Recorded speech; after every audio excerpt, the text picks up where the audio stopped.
All right, let's talk about flight. But today, we're going way, way beyond the typical airport runway to explore the entire fascinating spectrum of what it really means to fly. Okay, let me ask you something. When you hear the word flight, what's the very first thing that pops into your head? Seriously, what's the image you see? Yeah, I'm gonna bet for most of you, it's an airplane, right? Something with wings, a tail, maybe a couple of big jet engines, the classic passenger jet, or maybe a little propeller plane. And look, that's totally normal. But here's the twist. An airplane is just one solution to one specific problem. If we really want to get what aviation is all about, we have to realize it's not about one machine. It's about a whole bunch of different problems and a whole bunch of different amazing solutions. So let's back up a second. Before we even get to the cool machines, we gotta talk physics. Because everything that flies, everything, has to answer the same basic question. How do you stay up there? And it turns out there's this fundamental toolkit for getting the job done. And here are the 4 basic tools. First, you've got aerodynamic lift. That's what wings do. Then there's buoyant lift, being lighter than the air around you. Think hot air balloons. You can also just use pure power, vertical thrust, like a rocket or a helicopter blasting itself upwards. And finally, you can just fall with style. That's a gravity-assisted glide. Pretty much every flying machine you can think of is using some combination of these 4 things. All right, let's dive in. And we're going to start with the purists, the machines that don't fight the air, they dance with it. We're talking about flight without engines. This is where things get really skillful and incredibly efficient. So check out the glider. This thing is just a masterpiece of aerodynamic design. A glider pilot, they're like a magician of the invisible world. They're constantly hunting for these rising columns of warm air called thermals, and they ride them up, staying airborne for hours on end. They can travel for thousands of kilometers on a single flight. It is, hands down, the most energy-efficient way a person can fly. In this idea right here, it just perfectly sums it all up. You don't have an engine to bail you out. It's all on you. Your knowledge of the air, your skill at the controls, it's this beautiful, elegant balance. Okay, so what if you want that kind of freedom, but you don't have a whole airfield? What if you just have a backpack and a hill? Well, that's where paragliders and hang gliders come into the picture. Your own 2 feet become the landing gear. You literally just run off a hillside and you're flying. And that's the key insight here. You're swapping all the complexity of an airport, the runways, the towers, the hangars, for a machine that fits in a big backpack. That portability, that's its own kind of power. It's freedom. All right, let's switch gears. We've seen flight with no power.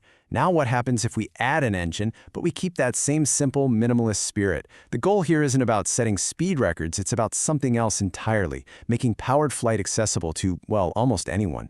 And to see what I mean, just get a load of this comparison. A big commercial airliner tips the scales at around 100,000 kilograms, but a light sport aircraft, we're talking maybe 400 kilos. That is just a mind-blowing difference. And a difference that big changes everything about what the aircraft is designed to do. Yeah, these things, ultralights and microlights, they are built from the ground up for one thing: simplicity. They've got small, super efficient engines and just the bare-bones systems you need. They're not for flying across the country. They're for getting you up in the air, pure and simple, with the least amount of fuss and money. And I absolutely love this phrase. It just nails the whole idea.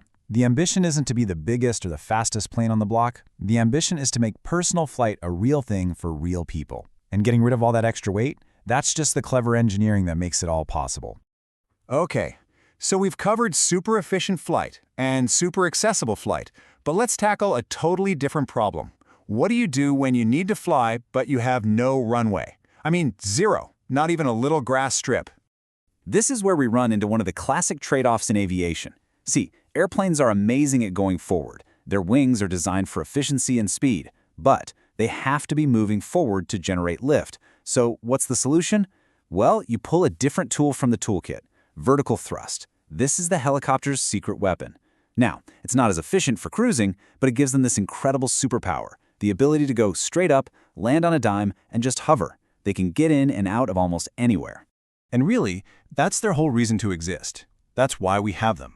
When you think about mountain rescues or landing on a hospital rooftop in the middle of a city, Rotorcraft are the answer. They solve the access problem. So we've looked at a few different pieces of the puzzle, right? We've got gliders, ultralights, helicopters. Each one is a unique tool for a unique job. So now let's step back and put it all together. Let's create a kind of new map of flight that shows how all these different ideas connect. And here it is. This chart kind of lays it all out. You can see how every aircraft is just a different mix of choices. What's the lift source? What kind of infrastructure do you need? So a glider, it uses aerodynamic lift, needs a winch, and relies heavily on pilot skill. A helicopter uses vertical thrust and just needs a little helipad. And a paraglider, it's also aerodynamic lift, but the infrastructure, it's just a hill. You see how it works? It's a whole spectrum of trade-offs and solutions. So think about it. We started this whole conversation with the image of an airplane, but look where we've ended up. The big takeaway here is that flight isn't just one technology. It's this huge, amazing spectrum of different solutions to different problems.